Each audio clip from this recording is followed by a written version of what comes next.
ताई काय सांगणार आज या ठिकाणी तुमच्या हस्ते मुख्य ध्वजारोहण पार पडलेलं आहे, काय संदेश आहे जनतेला? आज महाराष्ट्र दिन आहे आणि महाराष्ट्र दिनाच्या मी समस्त महाराष्ट्रातील आपल्या सर्व चॅनलच्या व्ह्युअर्सना मनापासून शुभेच्छा देते.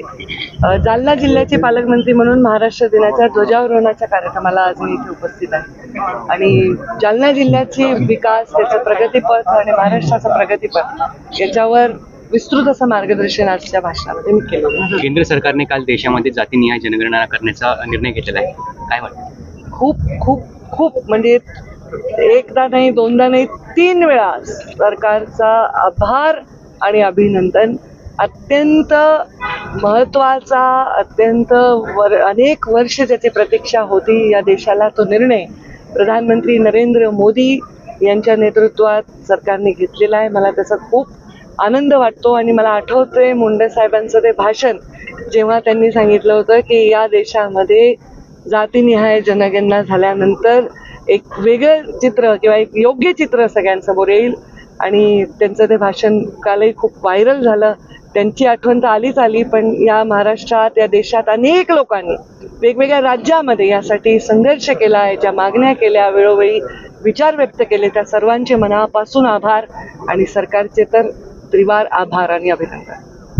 पर्यावरणासाठी काय काम चालू आहे जालन्यात? आता तुम्ही भाषणात उल्लेख केला, भरपूर कामं चालू आहेत. पर्यावरणामध्ये भरपूर कामं चालू आहे असा उल्लेख नाही केला मी. असा उल्लेख केला की वसुंधरा दिन होता 22 एप्रिलला.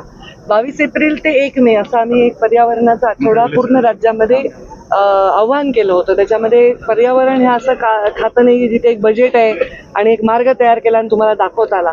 याच्यामध्ये ही एक प्रक्रिया आहे आणि ती आपल्या जीवनशैलीचा भाग बनली पाहिजे आणि त्याच्यामध्ये सगळ्यांचं योगदान महत्त्वाचं आहे. कारण पर्यावरणाचा ऱ्हास प्रचंड झालेला आहे, त्याचा परिणाम सगळ्यांना भोगावा लागतोय.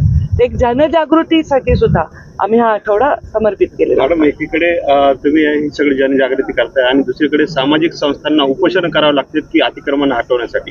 ते मग नदीमधली असतील, ते अतिक्रमण फक्त नदीमध्ये नाही, ते सगळीकडे आहे. अतिक्रमण कोण करताय?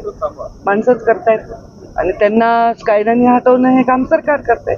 हे काही असं जगावेगळं इथे नाही. आणि कुठेही बाहेरच्या देशात जरी गेलं ना तरी आपल्याला ही परिस्थिती दिसते. शासनाने कडक कारवाई करून अतिक्रमण हटवली पाहिजे. जालना जिल्ह्यात 57 कोटी रुपयाचा घोटाळा झाला आहे. शेतकऱ्यांचं जे अनुदान होतं गारपीट ते अधिकारी कर्मचाऱ्यांनी टाकल्याचे ते मला तसं असेल तर लेखी तक्रार कोणी दिली तर मी त्याच्यावर पूर्ण तपासण्याची संबंधित विभागाला विनंती एक शेवटचा तपासणी करा. शेवटचा प्रश्न मला जजेस बरोबर उद्घाटन आहे. मनोज जरंगेंनी काल पुन्हा मुंबईला जाण्याचा इशारा दिलेला आहे आणि त्यांनी सरकारला साथ घातली की 6 जूनपर्यंत आमच्या मागण्या पूर्ण करा, नसता आम्ही 28 ऑगस्टला अंतरवालीतून मुंबईच्या दिशेने प्रस्थान करू आणि 29 ऑगस्टला मुंबई येथे आझाद मैदान किंवा मंत्रालयासमोर आम्ही उपोषणाला बसणार आहे. सरकारने त्यांच्या मागण्याचा सहानुभूतीपूर्वक विचार करावा आणि मी जसं सांगते नेहमी वेळोवेळी चौकटीत कायद्याच्या राखून सन्मानपूर्वक त्यांना न्याय द्यावा.